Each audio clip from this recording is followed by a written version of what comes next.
Sejumlah negara Timur Tengah yang menjadi sekutu Amerika Serikat mulai bereaksi terhadap serangan Iran yang menyasar fasilitas Amerika Serikat di wilayah mereka.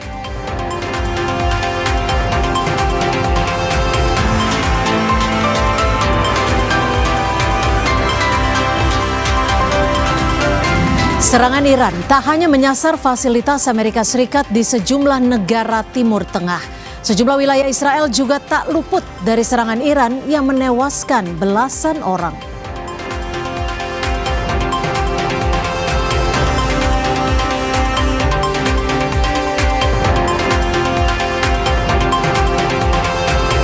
Polisi masih menyelidiki pelaku dugaan perampokan disertai pembunuhan di Bekasi, Jawa Barat. Anak korban mencurigai kasus ini bukan perampokan biasa.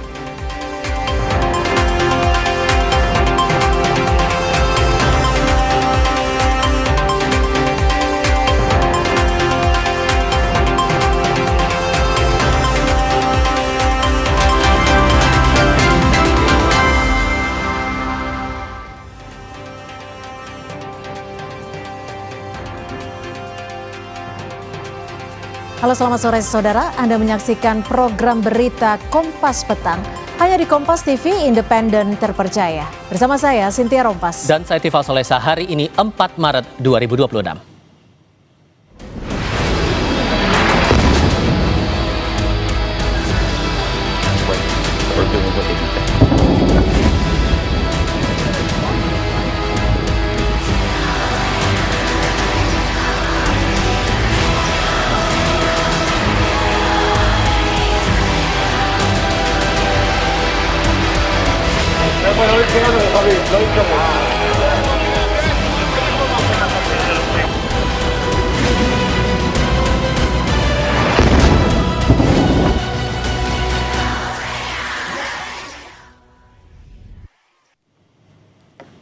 Saudara, militer Israel merilis video yang diklaim sebagai serangan ke sistem pertahanan udara Iran.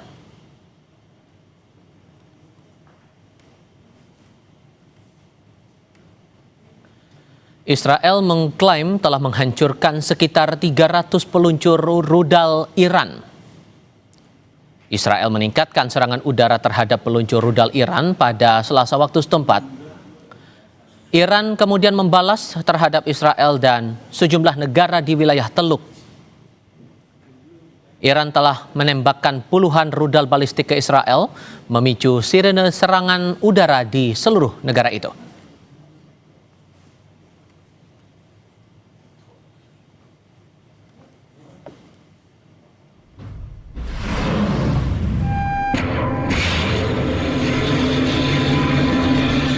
Komando Pusat Militer Amerika Serikat merilis rekaman pada Selasa yang memperlihatkan kapal perusak berpeluru kendali Angkatan Laut AS menembakkan rentetan rudal ke sejumlah target di Iran.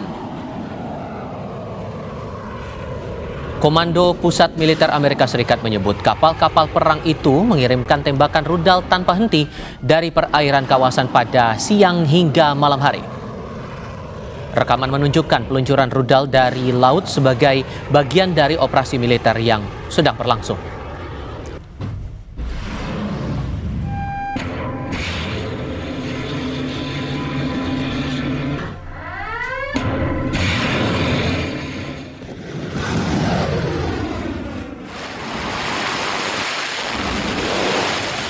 Komandan Komando Pusat Amerika Serikat CENTCOM Laksmana Brad Cooper mengklaim pasukan Amerika telah melenyapkan hampir 2.000 target di Iran dan melumpuhkan serangan Teheran di udara dan laut. Amerika juga mencatat Iran telah meluncurkan hingga 2.500 amunisi sebagai balasan dan menuduh Teheran menargetkan warga sipil tanpa pandang bulu dan mengklaim kemampuan Iran telah menurun.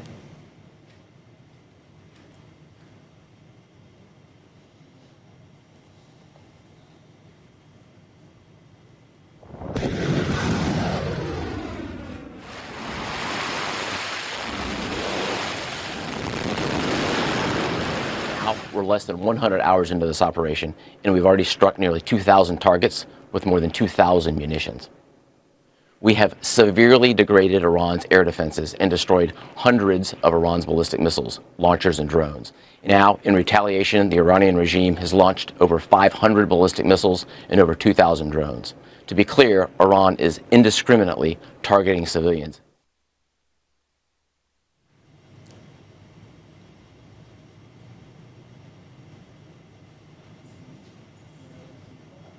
Seratusan peti mati diarak melalui jalan-jalan Minab Selasa waktu setempat menuju lokasi pemakaman.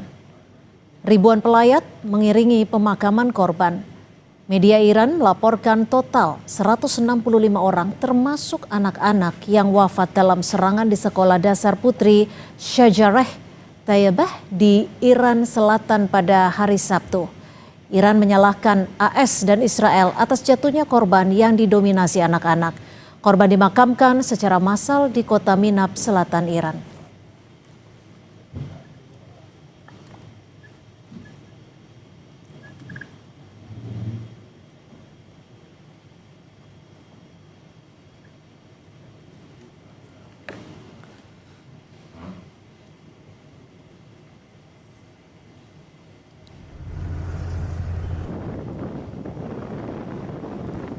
Bandara Mehrabad di Iran menjadi salah satu sasaran serangan Israel pada Selasa kemarin waktu setempat. Video yang dilansir situs berita Viori menunjukkan kepulan asap di sekitar bandara. Mohon maaf saudara, ledakan dari serangan Israel juga mengakibatkan kendaraan rusak dan sejumlah orang terluka. Otoritas Iran kepada situs berita Al Jazeera mengatakan landasan pacu tak mengalami kerusakan akibat serangan ini.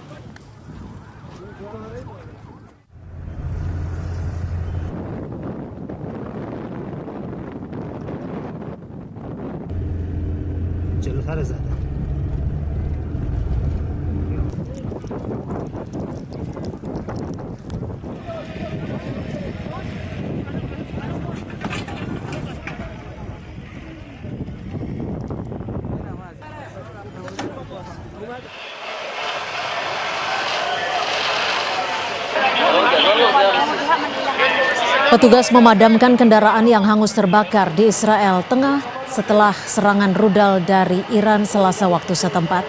Layanan penyelamatan Israel mengatakan setidaknya 11 orang tewas sejak hari Minggu. Iran membalas serangan Israel dan negara-negara Teluk dengan menargetkan objek penting produksi minyak dan gas alam dunia.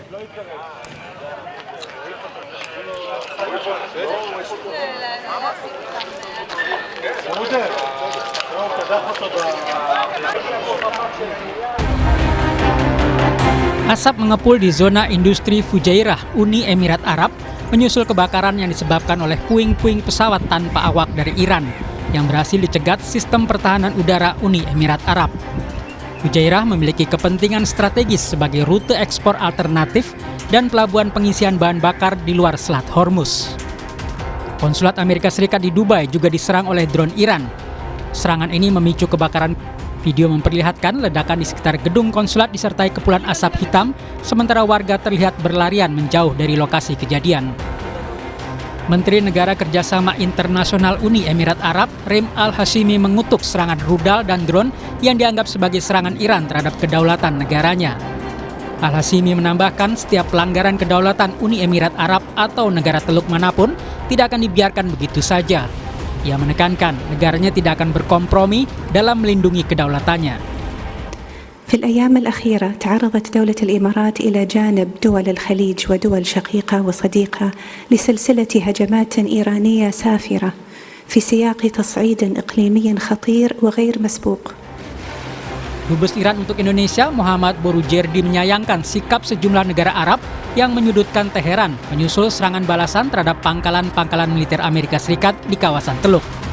Menurutnya, langkah militer yang ditempuh Teheran merupakan bentuk perlawanan atas serangan yang lebih dahulu dilancarkan AS bersama Israel dari pangkalan-pangkalan militer negara tetangga.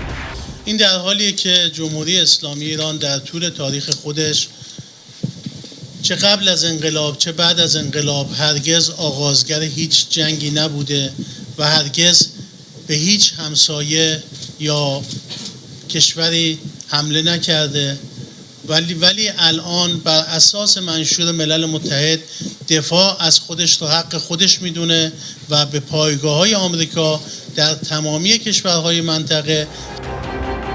Perang terbuka antara Iran melawan Israel dan Amerika Serikat pecah sejak Sabtu pekan lalu. Serangan awal dilakukan dengan pemboman ke ibu kota Teheran yang berujung pada tewasnya pemimpin tertinggi Iran, Ayatullah Ali Khamenei, beserta sejumlah jenderal dan pejabat lainnya. Iran membalasnya dengan melancarkan serangan ke Israel dan sejumlah pangkalan militer Amerika Serikat yang berada di Uni Emirat Arab, Qatar, Kuwait, serta Arab Saudi.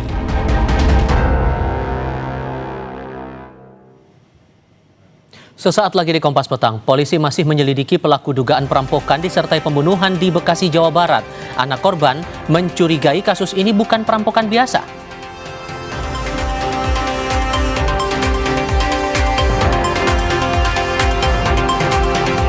Dampak dari penerbangan sejumlah maskapai tertunda bahkan dibatalkan akibat perang di Timur Tengah.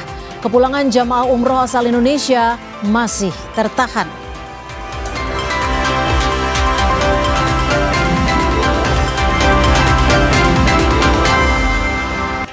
Bertemu kembali, polisi masih menyelidiki dugaan pembunuhan dalam kasus perampokan pasangan suami istri di Bekasi, Jawa Barat yang menewaskan 1 orang. Polisi masih mengumpulkan sekaligus mengidentifikasi sejumlah bukti dari rumah korban untuk mencari pelaku perampokan dengan penganiayaan yang menewaskan Ermanto Usman dan melukai istrinya. Sementara terkait dugaan pembunuhan dan bukan perampokan yang diyakini keluarga korban, polisi juga masih mencari bukti. Polisi terbuka terhadap informasi dari masyarakat.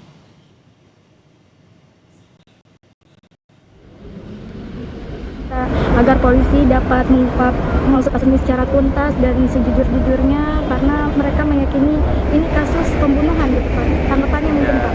Masih dalam penyelidikan, mohon doanya supaya segera terungkap. Pak, ini ada dugaan pembunuhan ini nyambung sama kegiatan Bapak ini di aktivismenya nggak sih? Yang suka bikin podcast dan juga di Serikat Buruh? Semua masih dalam penyelidikan ya, mohon waktu ya. Mohon dukungannya. Kalau ada saksi-saksi yang bisa memberikan keterangan dan lainnya informasi-informasi, kami dengan senang hati bisa untuk menampung. Di lain pihak, keluarga korban melihat kejanggalan dalam kasus perampokan yang menewaskan Ermanto Usman di kediamannya. Keluarga mengenang Ermanto sebagai pegiat anti korupsi yang berani mengungkap kasus korupsi. Namun keluarga menyerahkan semua proses penyelidikan kepada polisi.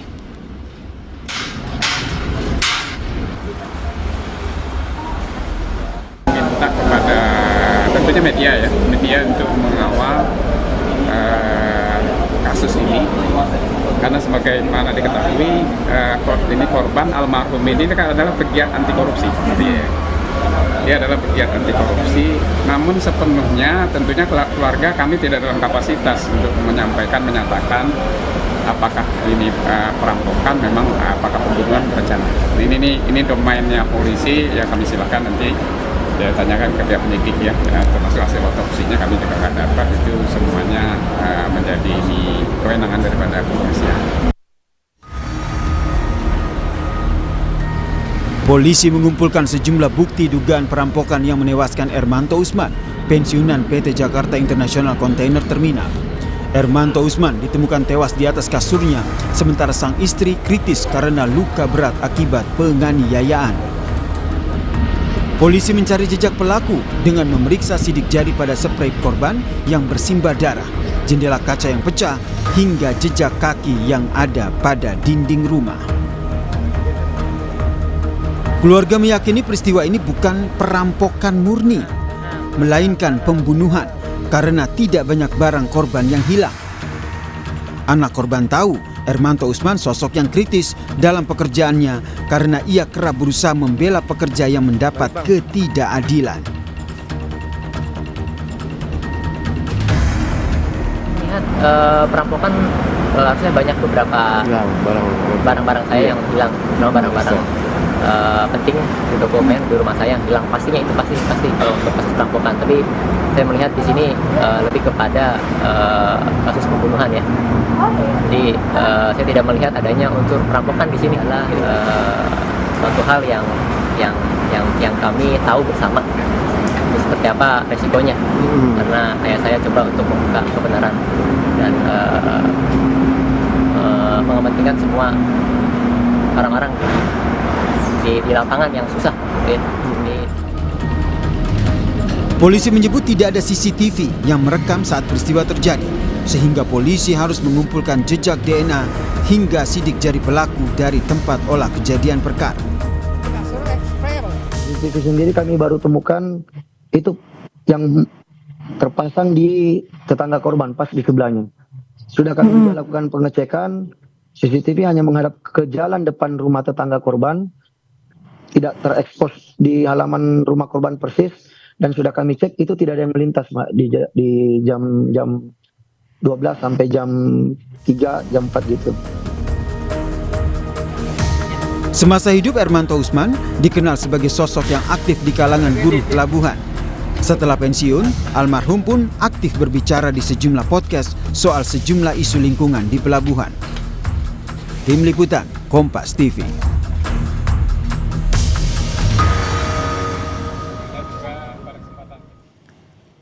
Keluarga Ermanto Usman meyakini kasus perampokan Pak Sutri di Bekasi adalah pembunuhan.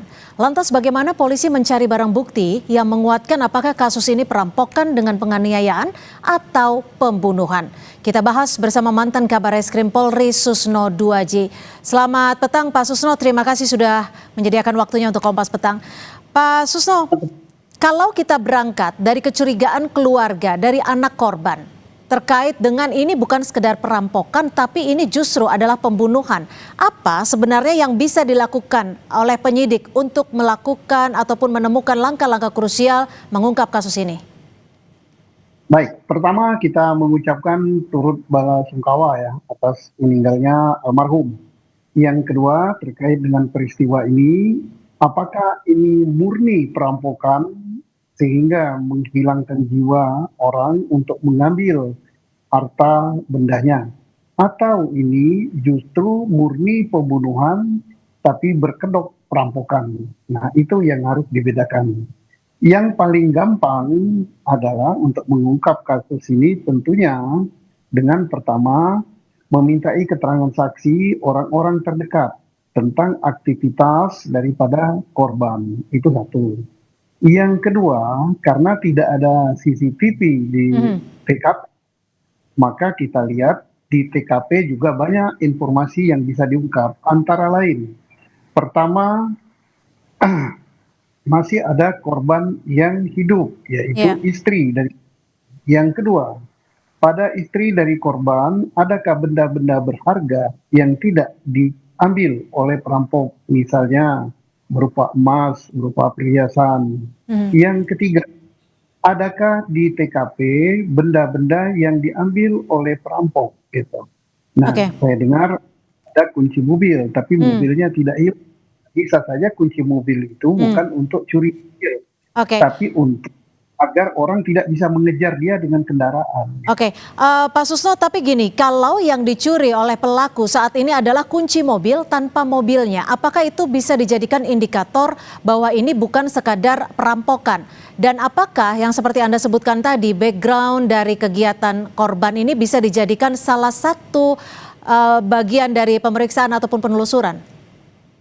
Iya. Pertama, kunci mobil diambil, mobilnya tidak hilang. Itu bisa saja kamuflase supaya dia tidak dikejar dengan pakai kendaraan. Atau bisa untuk menghilangkan jejak bahwa, oh ini seolah-olah betul pencuri. Yang ketiga, saya katakan tadi bahwa harus dilihat background aktivitas daripada korban pada akhir-akhir ini. Nah, dari pihak mengatakan dia adalah penggiat daripada kasus korupsi ya, untuk anti korupsi. Nah, sekarang maka dia berbicara terakhir untuk kasus korupsi yang mana. Nah, kasus korupsi yang mana, kemudian siapa yang terkena di situ. Nah, dari yang terkena dan kasus korupsi yang mana, itu juga menggiring daripada berarti paling tidak yang jadi korban untuk tindak pidana yang daripada pembicaraan korban atau apa yang diungkap oleh korban itu minimal walaupun dia tidak melakukan, itu bisa jadi otak daripada perbuatan ini ya. Seandainya kita mengatakan kasus ini kepada pembunuhan murni. Nah, Oke. kalau kita mengatakan pencurian, maka kita harus berat pada sampai membunuh begitu berarti perampokan besar-besaran, tapi ternyata tidak. Oke, Pak Susno, lalu metode apa yang paling tepat bisa dilakukan penyidik untuk benar-benar mengungkap dan memastikan kasus ini? Dan apa biasanya kesalahan-kesalahan fatal yang menyulitkan penyidik untuk mengungkap kasus ini? Baik, pertama kita berbicara untuk mengungkap ini, tentunya kita harus cari alat bukti saintifik. Alat bukti saintifik itu apa? Pertama, sidik jari di sekitar situ. Kalau tidak ada sidik jari di sekitar situ, mungkin barang bukti yang digunakan oleh pelaku ya, bisa berupa pisau, benda tajam, atau benda tumpul, di sekitar sana ada atau tidak. Ketiga, sisa-sisa yang ditinggalkan oleh korban di sekitar TKP.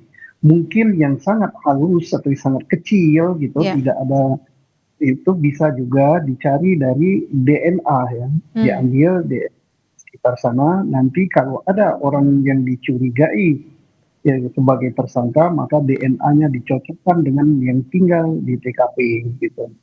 Nah, ini harus dilakukan.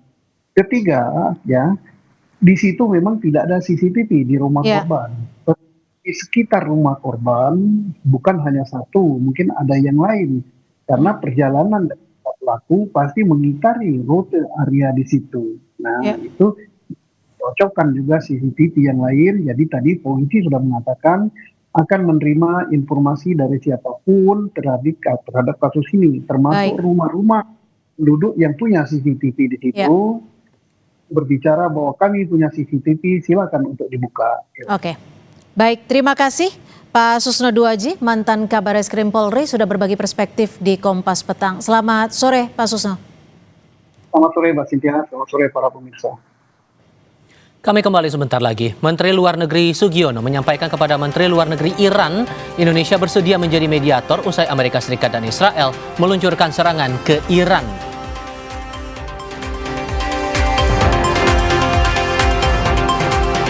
Dampak dari penerbangan sejumlah maskapai tertunda bahkan dibatalkan akibat perang di Timur Tengah. Kepulangan jemaah umroh asal Indonesia masih tertahan.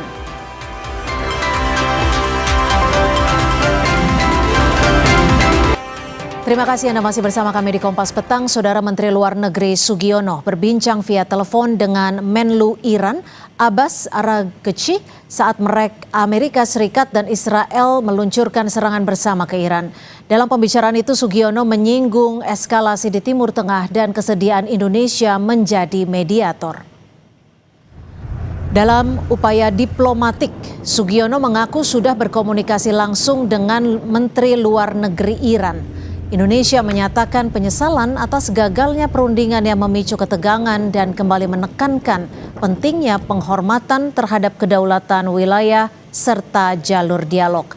Mengenai nasib WNI di Iran, Menlu sudah memerintahkan Duta Besar RI di Teheran untuk segera melakukan langkah evakuasi bagi WNI yang meminta. Ya, saya juga sudah berkomunikasi dengan Menteri Luar Negeri Iran kemarin.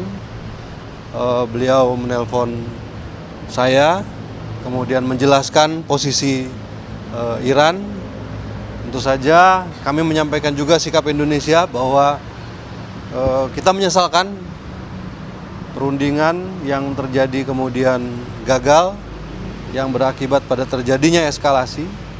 Kemudian kita juga menekankan lagi prinsip-prinsip penghormatan kita terhadap integritas wilayah, terhadap kedaulatan wilayah suatu negara.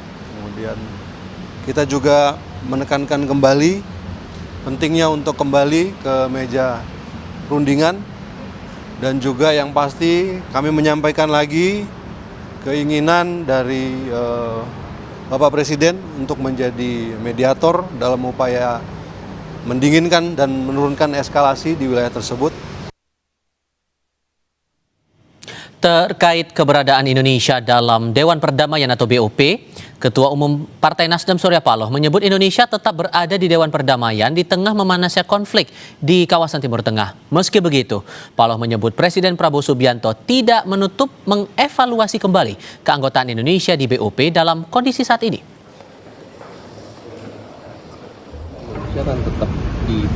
Sampai hari ini barangkali masih di dalam posisi seperti itu, kecuali ada perkembangan bersama dengan beberapa negara lainnya nanti yang mengevaluasi ulang kembali arti keberadaan Indonesia di Board of Peace bersama dengan beberapa negara lainnya.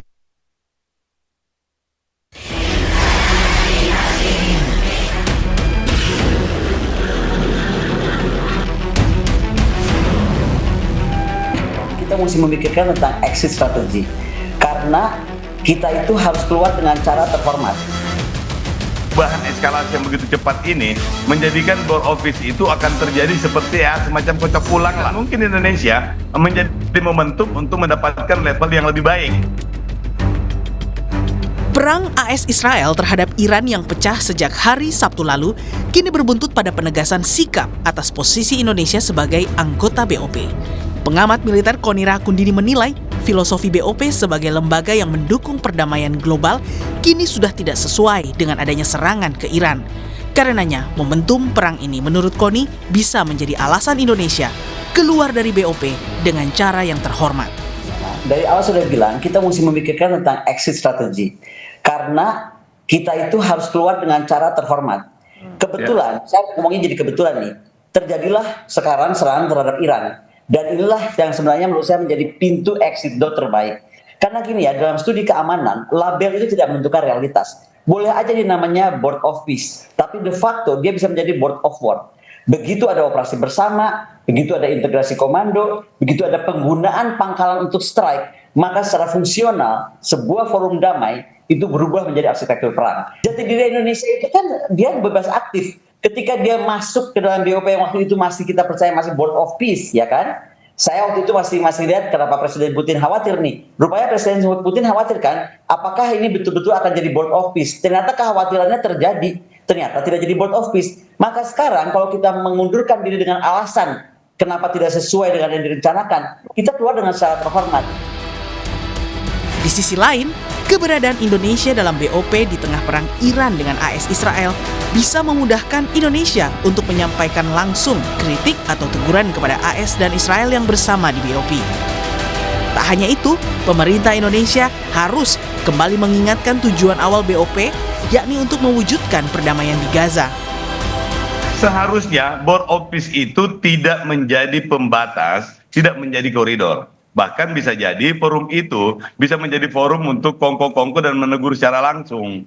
Tapi dalam sisi tertentu, pemerintah berharap perubahan eskalasi yang begitu cepat ini menjadikan board of peace itu akan terjadi seperti semacam kocok ulang lah.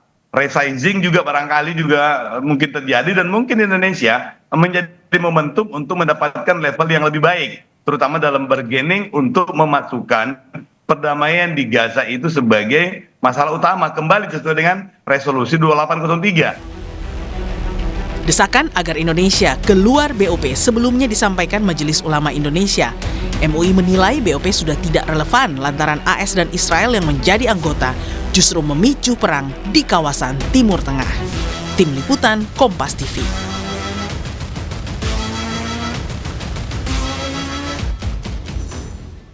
Di sisi lain, hingga kini kepulangan jemaah umroh masih tertahan dampak dari penerbangan sejumlah maskapai yang tertunda bahkan dibatalkan akibat perang di Timur Tengah.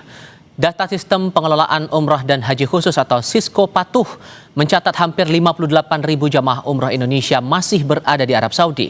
Asosiasi Haji dan Umroh memastikan semua jemaah aman di hotel sembari menunggu mekanisme pemulangan. Salah satu opsi yang disampaikan adalah rencana charter flight.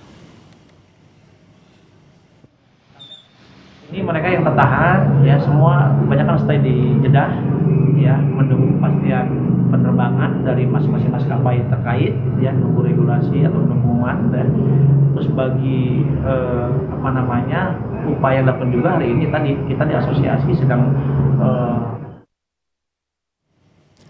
Wakil Menteri Haji dan Umroh Daniel Anzar Simanjuntak mengatakan tengah bernegosiasi dengan otoritas Arab Saudi dan maskapai penerbangan untuk memberi keringanan fasilitas bagi jemaah yang masih tertahan di sana. Dari sekitar 50.000 orang jemaah umroh yang masih tertahan di Arab Saudi, 7.500 orang telah dijadwalkan pulang dalam waktu dekat.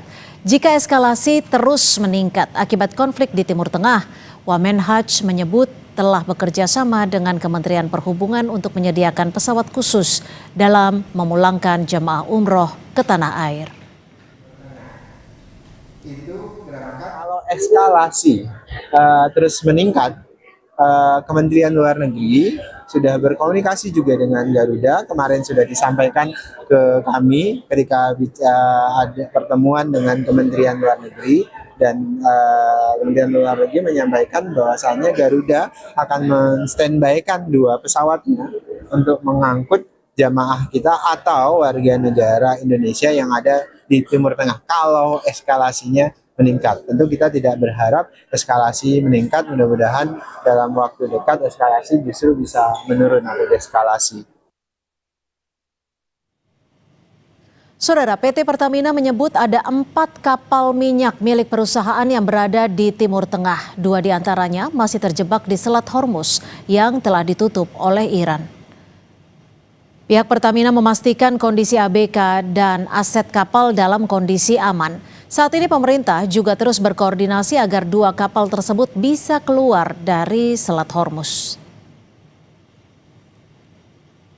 Selat Hormuz memang benar ada 2 kapal Pertamina yang masih berada di sana. Sebenarnya ada 4, tapi yang 2 berada di luar Selat Hormuz. Jadi saat ini kami terus memantau dan memastikan yang pertama adalah keselamatan dari para awak kapal, kemudian juga terkait dengan aset kapal yang berada di sana. Sampai dengan saat ini kondisi masih aman. Menteri Keuangan Purbaya Yudi Sadewa memastikan anggaran untuk impor minyak maupun subsidi masih bisa dikendalikan dan memastikan kesiapan pemerintah dalam mengantisipasi dampak konflik Iran terhadap pasokan sekaligus harga bahan bakar minyak. Purbaya juga bilang pemerintah memastikan kesiapan anggaran di tengah naiknya harga minyak dunia imbas perang Amerika Serikat dan Israel melawan Iran. Kan channelnya pasti melalui ekspor ataupun melalui harga minyak. Harga minyak udah naik mereka di 80 ya. Kita udah hitung sampai 92 pun kita masih bisa kendalikan anggarannya, jadi nggak ada masalah. Berarti tidak ada kekhawatiran dari Anda, Pak? Nggak, kita bisa adjust, kita bisa atur. 20 hari itu kalau nggak ada supply sama sekali baru berantakan, tapi biasanya nggak seperti itu. Kita pasti bisa dapat supply tapi harganya lebih tinggi, itu aja. Tapi pasti terkendali gitu ya, Pak? Kita bisa lihat, saya bisa hitung dengan asumsi tadi, kita masih bisa mengendalikan defisit kita, ekonomi kita masih bisa maju, nggak ada masalah. Penutupan Selat Hormuz oleh Iran sontak mengguncang pasar energi global. Sebab selat yang menghubungkan Teluk Persia dan Laut Arab ini menjadi urat nadi perdagangan minyak dunia. Sekitar 20% jalur perdagangan minyak dunia melintasi Selat Hormuz, sehingga penutupan selat ini berpotensi memicu lonjakan harga minyak mentah dunia, termasuk di Indonesia. Indonesia pun menyiapkan sejumlah antisipasi. Menteri SDM Bahlil Lahadalia bilang, pemerintah mulai mengalihkan sebagian impor minyak mentah, BBM dan LPG dari Timur Tengah ke Amerika Serikat guna menghindari gangguan distribusi di Selat Hormuz. Meskipun jalur distribusi global terganggu, Bahlil memastikan bahwa cadangan BBM nasional Indonesia saat ini masih dalam kondisi aman dan mencukupi kebutuhan sekitar 21 hari ke depan. Untuk stok BBM kita, crude, BBM, LPG, itu semua rata-rata di atas standar minimum nasional. Kita tahu bahwa standar minimum nasional adalah 21 hari. Ini semuanya di atas 21 hari. Dan memang secara faktanya ketahanan energi kita, storage kita, itu maksimal di angka 25-26 hari. Nah, dalam rangka itu kami mengambil alternatif terjelek, katakanlah nyelambang. Maka apa skenarionya? Skenarionya adalah sekarang ini untuk crude yang kita ambil dari Middle East, sebagian kita alihkan untuk ambil di Amerika. Supaya apa? Ada kepastian ketersediaan crude kita. Kepala Center of Food, Energy and Sustainable Development INDEF, Abra Talafov menyatakan bahwa selain resiko lonjakan harga, Indonesia juga terancam kesulitan mendapatkan pasokan minyak. Hal ini dikarenakan adanya potensi kelangkaan akibat negara-negara lain yang turut berebut stok minyak yang terbatas di pasar global. Selain adanya resiko harganya melonjak tinggi, kedua, belum tentu kita bisa mendapatkan pasokan gitu, karena Pertama, kita harus mencari dari negara lain ya. Salah satu yang paling memungkinkan adalah dari Amerika, karena pemerintah juga sudah melakukan kerjasama bilateral. Yang kedua, negara-negara lain tentu juga akan berebut. Jadi bukan hanya Indonesia yang mengalami kegentingan terhadap pasokan energi, tetapi juga negara-negara besar lain seperti Tiongkok dan juga India. Nah, itu artinya kita memang dalam situasi yang saling memperebutkan pasokan yang terbatas tadi, Mas. Pergeseran untuk impor minyak dari Amerika Serikat menjadi awal pemerintah dalam mencari jalan keluar dari dampak penutupan Selat Hormuz. Dunia pun berharap perang bisa lebih cepat berakhir dari lontaran Presiden Trump yang mengatakan perang dapat berlangsung hingga 5 pekan. Tim Liputan, Kompas TV.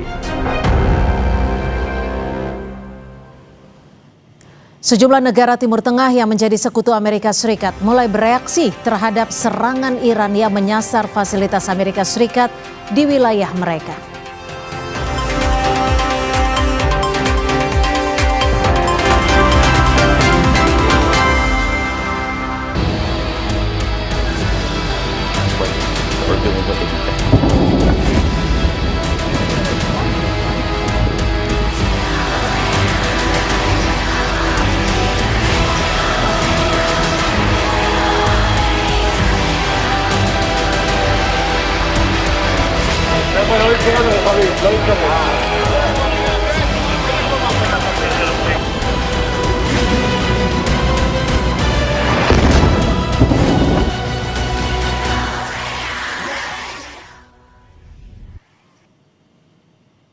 Ledakan besar diikuti kepulan asap tebal terjadi di Beirut, Lebanon menyusul serangan Israel pada Rabu pagi.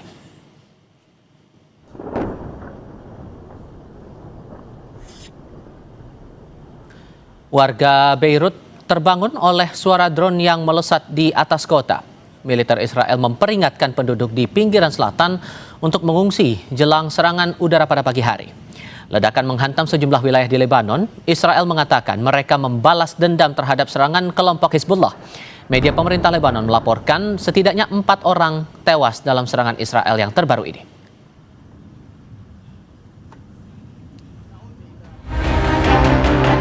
Asap mengepul di zona industri Fujairah, Uni Emirat Arab, menyusul kebakaran yang disebabkan oleh puing-puing pesawat tanpa awak dari Iran yang berhasil dicegat sistem pertahanan udara Uni Emirat Arab.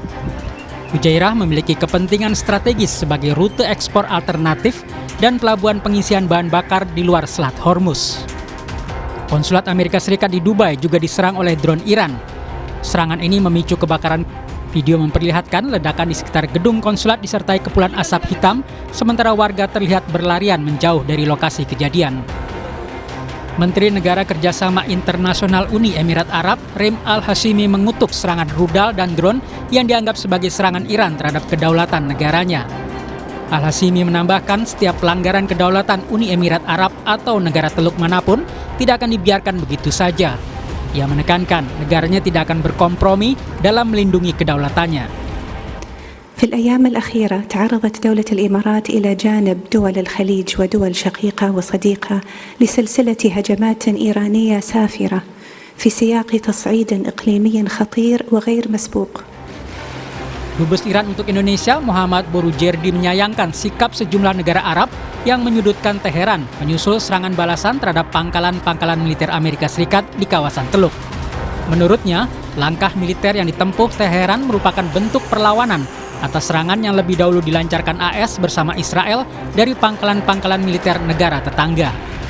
این در حالیه که جمهوری اسلامی ایران در طول تاریخ خودش چه قبل از انقلاب چه بعد از انقلاب هرگز آغازگر هیچ جنگی نبوده و هرگز به هیچ همسایه یا کشوری حمله نکرده ولی الان بر اساس منشور ملل متحد دفاع از خودش تو حق خودش میدونه و به پایگاه‌های آمریکا در تمامی کشورهای منطقه.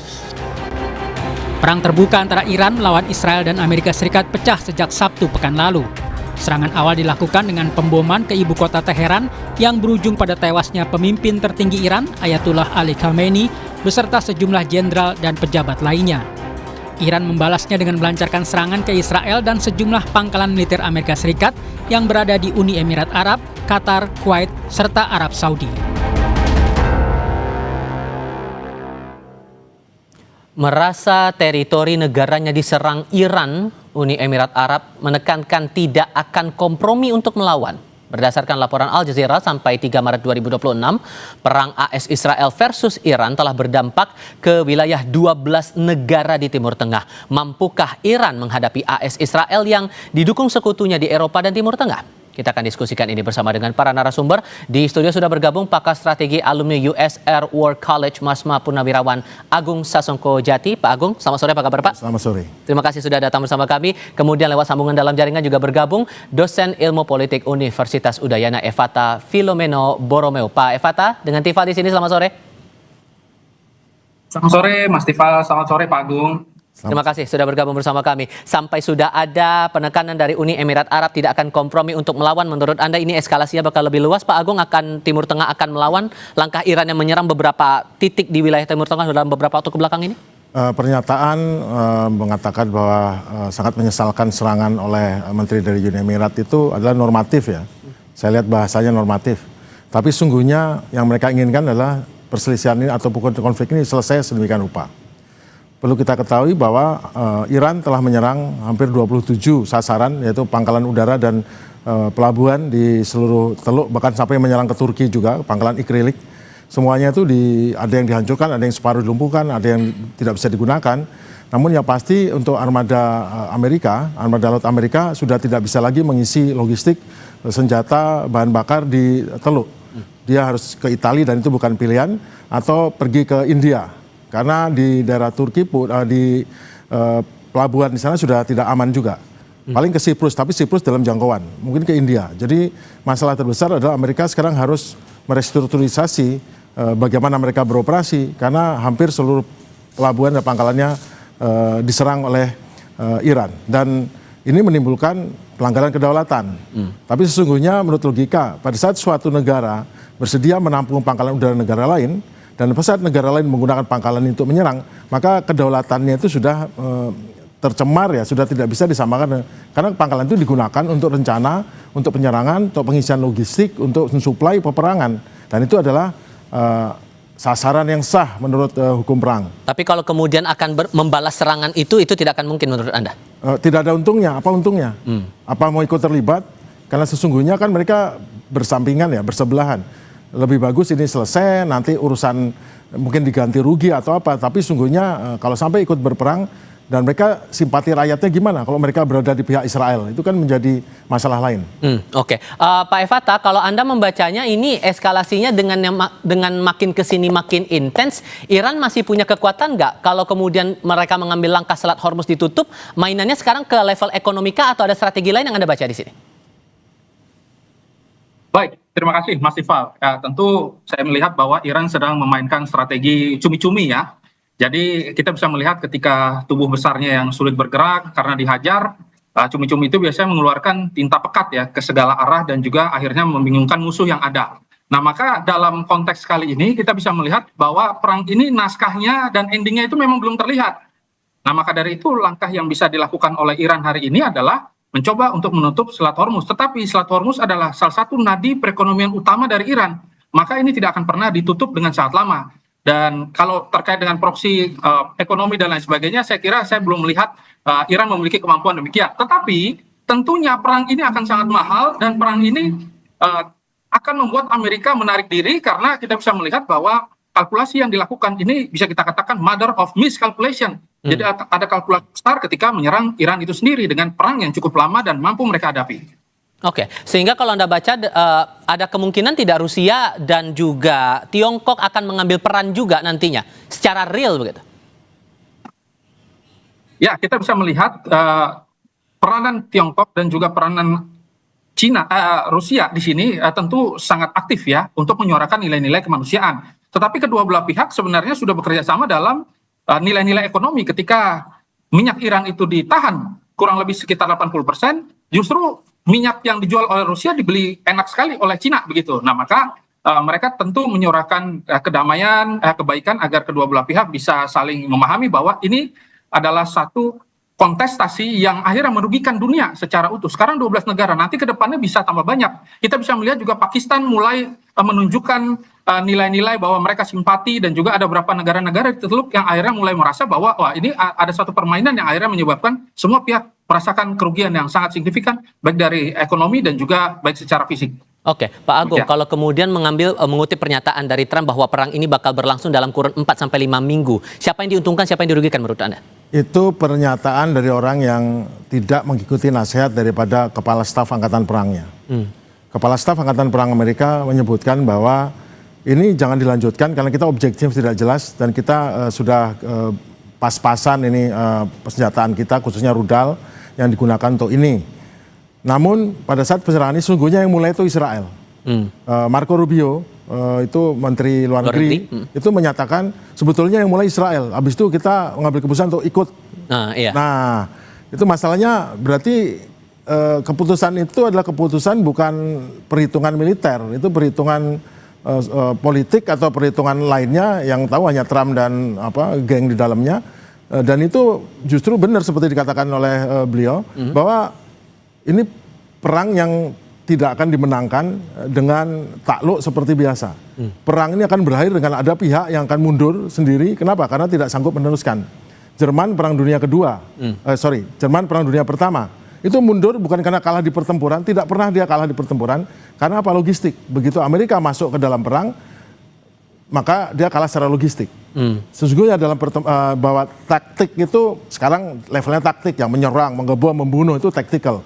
Level taktik itu bisa memenangkan pertempuran. Tapi strategi menentukan kemenangan perang. Serta merta Iran diuntungkan di sini atau ada strategi lain yang rasanya perlu dicermati? Ini duel strategi. Jelas Amerika nggak ada strateginya. Dari pernyataan yang disebutkan oleh Trump dan menteri-menterinya, waktu ada pertanyaan ini habis ini bagaimana? Oh nanti bagaimana? Yang jelas kita sudah menihilkan kemampuan Iran untuk melakukan serangan, menihilkan kemampuannya mendukung terorisme. Setelah strategi apa? Malah marah itu. Menteri perang itu, si Hexet itu malah marah. Artinya nggak punya, orang Amerika bilang dia nggak punya strategi. Nah kalau nggak punya strategi, betul jago. Tentara Amerika itu jago. Saya sekolah di sana, 2 kali sekolah di sana, itu jago, pinter, alatnya hebat. Tetapi masalahnya sebelum ini mereka terlibat menyuplai ke Ukraina. Hampir mungkin separuh senjataan dikirim ke Ukraina. Sekarang Tomahawk-nya, rudal Tomahawk sudah hampir habis yang digunakan untuk menyerang. Kemudian segala bom pintar, segala itu sudah depleted. Tapi yang paling penting sekarang rudal Hanut.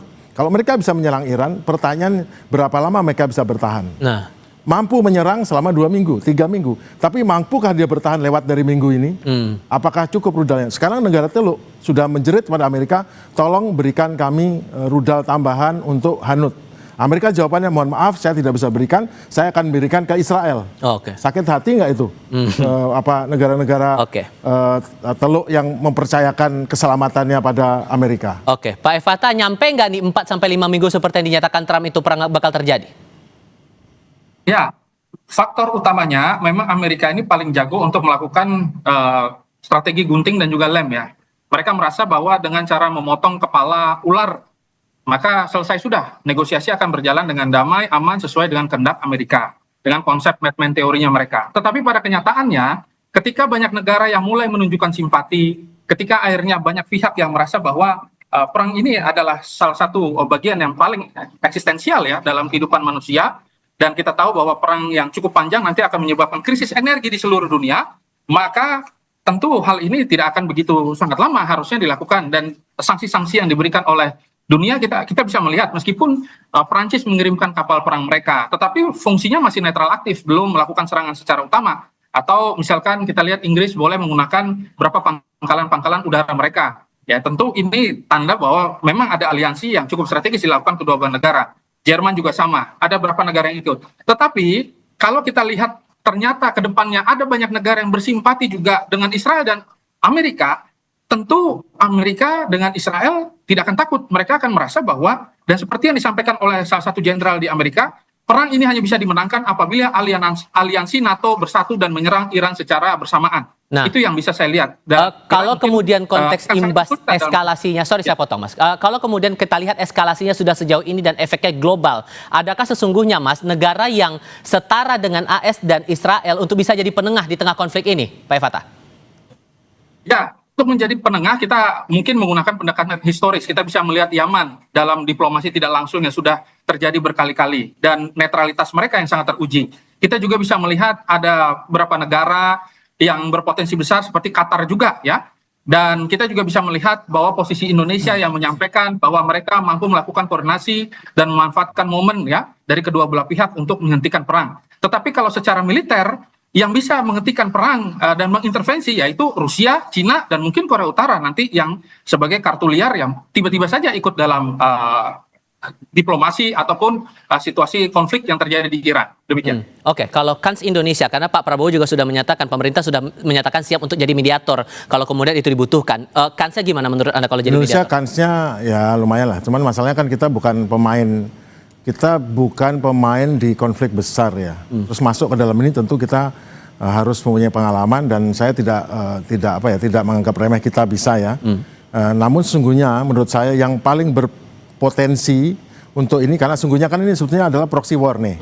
Pihak Amerika langsung terjun berhadapan dengan Iran, dan Iran merupakan proksinya Cina dan Rusia sebetulnya. Rusia memberikan teknologi dan ini, kemudian khususnya untuk rudal hipersonik yang hebat sekali nih, yang top ini sama lain, dan kemudian Cina untuk spare part. Cuman yang paling tepat adalah India. India kemarin datang ke Israel menyatakan saya di belakang Israel. Tapi sesungguhnya India itu apa? India itu adalah partner daripada Iran. Mereka itu satu budaya, mereka sama-sama basics daripadanya Sanskrit. Mereka di panjang itu India lah bagian daripada kekaisaran Persia sebetulnya. Jadi hubungan dekat itu sebetulnya dekat sekali. Dari segi kulturnya udah dapat. Dari segi kultur budaya dekat. Jadi yang paling cocok itu India. Kalau Cina Rusia jelas mereka pemain, mereka di belakang layar Iran dan sebagainya. Sama seperti Rusia berhadapan sama Ukraina, di belakangnya tuh NATO dan Amerika. Sekarang posisinya seperti itu. Cuman India adalah yang paling memenuhi syarat saat ini. Pak Agung Sasongko-Jati, terima kasih sudah datang di studio. Pak Evata, terima kasih juga sudah bergabung lewat sambungan dalam jaringan bersama kami kali ini. Sehat selalu semuanya, selamat sore. Terima kasih. Pak Agung. Dan usai jeda kami akan berikan sejumlah rekomendasi menu berbuka puasa untuk Anda. Salah satunya nasi biryani ayam kampung dengan aroma khas rempah yang kuat dari Jember, Jawa Timur. Tetap di Kompas TV.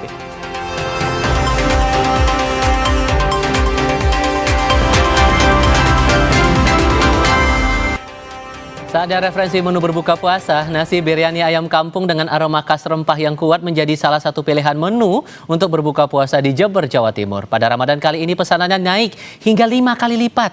Yang berada di Jalan Pangandaran Sumbersari Jember ini menawarkan menu khas Timur Tengah yang spesial diracik menggunakan bumbu rempah. 3 jenis nasi ditawarkan mulai dari nasi biryani, nasi kebuli hingga nasi mandi. Namun yang menjadi favorit warga untuk berbuka adalah nasi biryani ayam kampung bumbu rempah. Perpaduan bumbu rempah Arab dipadu dengan daging ayam kampung membuat nasi biryani punya cita rasa lokal.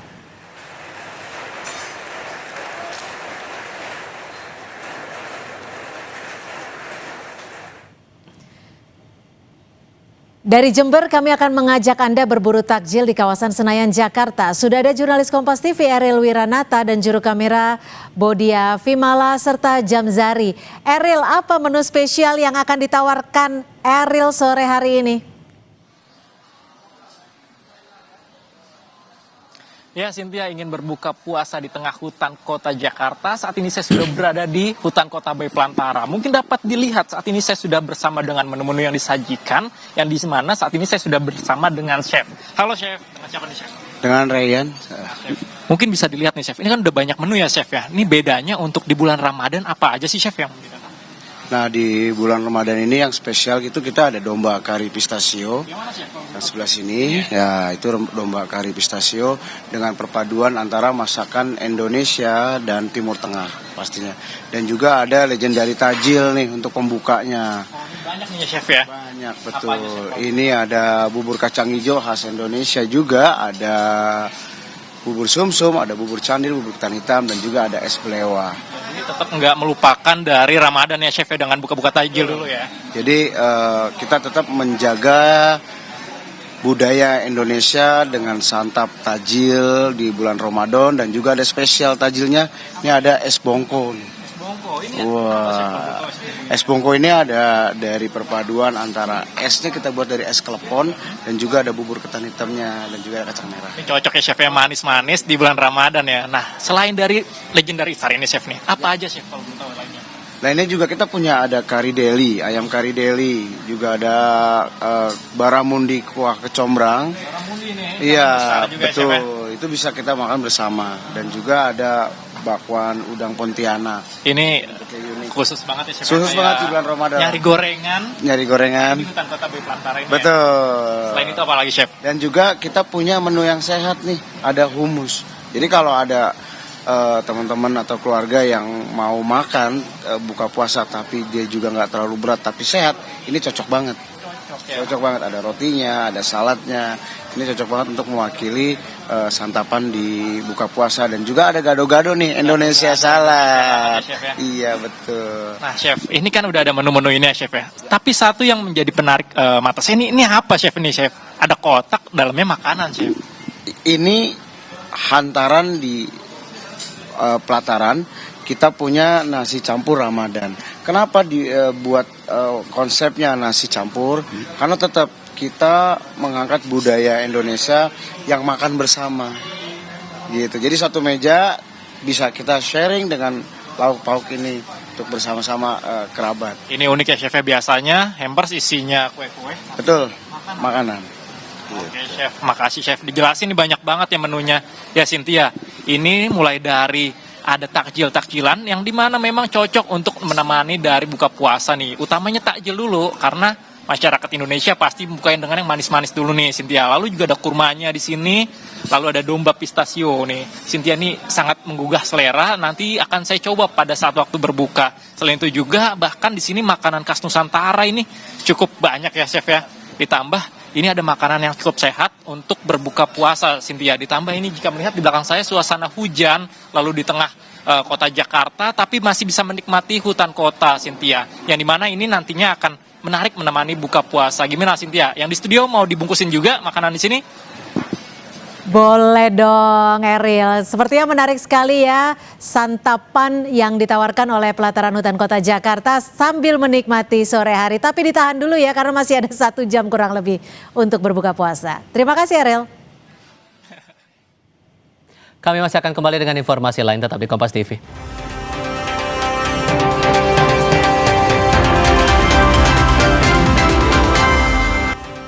Jalur utama penghubung antar kabupaten di Trenggalek, Jawa Timur tertutup material longsor. Jalur Trenggalek-Ponorogo tidak bisa dilintasi.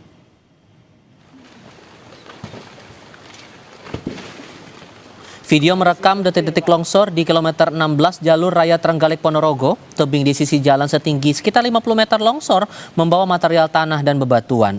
Imbasnya, lalu lintas dari dan menuju Trenggalek menuju Ponorogo tidak bisa dilintasi. Saat ini, petugas masih melakukan pengamanan mengantisipasi longsor susulan. Sekitar pukul 17.30, BPBD melalui Pusdakop mendapat laporan terjadinya material longsoran di kilometer 16, tepatnya di Dusun Pacar, Desa Nglingis, Kecamatan Tugu. KPK menetapkan Bupati Pekalongan Fadia Rafiq sebagai tersangka dalam dugaan korupsi pengadaan barang dan jasa di lingkungan Pemkab Pekalongan.